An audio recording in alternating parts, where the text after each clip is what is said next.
Okay, Mr. Ocker, good afternoon. Let's state your name and who you represent, please. Yes, sir. My name is Matt Ocker, and I'm just here representing myself. I live in Hays County, Buda, Texas, to be exact. I'm here. Know where Buda is. Yeah. It's a wonderful community. The home of Cabela's, huh?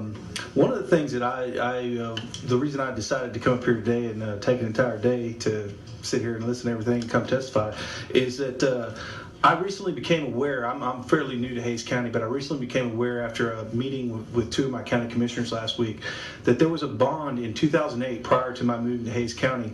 It was a very large road bond package. I believe it was $207 million. And through the course of my talk with these two commissioners, I learned that they claimed a savings of $34 million in that bond package. Evidently, they had projects that came in under what they had projected. Now, I hope I don't have to get into the mechanics of how ridiculous it is to claim a savings on a bonded debt. But anyway, it just threw me for a loop. So I got to thinking, well, they're fixing to put another bond package. Actually, they're going to vote on it tomorrow on the ballot. And my fear is that they've put only the things on the ballot, the projects on the ballot that are politically popular.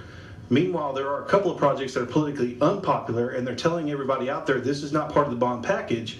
But I have no reasonable expectation to believe that they have not inflated those numbers purposefully in order to create a slush fund by which to then go and work on those projects that are not popular, if that makes sense. Also, I believe very strongly that what we need in this state is we need voter thresholds. I believe I vacillate back and forth about whether we should move all bond proposals to November ballots. There's an argument for that. There's an argument against that. I quite frankly could make either one. However, I do believe any bond election that occurs outside of November, we need to have a 10% voter threshold. In other words, if I oppose the bond, I shouldn't even have to go to the polls. They ought to have to make such a case that 10% of the registered voters vote for it. And I firmly believe that number should be around 25% on the November ballot. Furthermore, I believe that one of the problems that I've seen, I was very opposed to a 2007 measure in Victoria County, which is my previous county of residence, where they passed a $159 million bond package for Victoria Independent School District. And I saw the superintendent go to church after church and steakhouse after steakhouse and stump for that bond. I then called the Ethics Commission. I had people lined up to, back up my story. Quite frankly, the Ethics Commission doesn't care. There's no teeth there. You might as well not even have the law, because I can absolutely guarantee you, if I want to, I can get video of my county commissioners over the next months after they put this bond on the ballot. I can get them on camera stumping for it, and nothing will be done about it. Just real quick, I know y'all are pressed for time.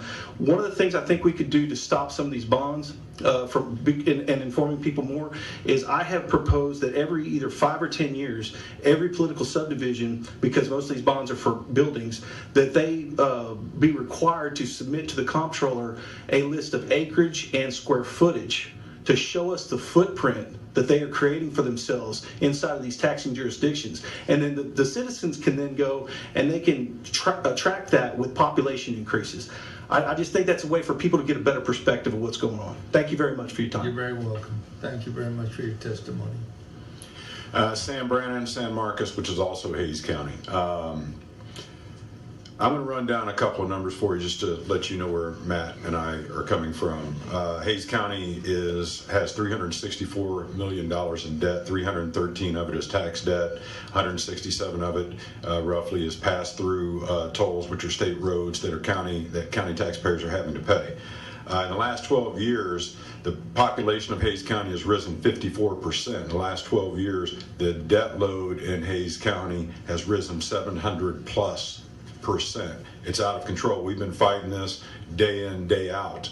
I'll give you a couple of recommendations, then we'll put the nail in the coffin for it. Separate projects should be separate ballot propositions on the bonds. Right now, the way they group them up, citizens don't have the opportunity. If they like one, they've got to buy them all. That's not right. They need to have specific use, as Matt indicated. If the bond is passed for certain projects, it cannot be used for other money. They do the bait and switch. They do have a slush fund mentality the way they do it. I hate hearing how much money they saved us. We need to tighten up the certificates of obligation. In 2010, we built a $60 million government center without taking it to the voters.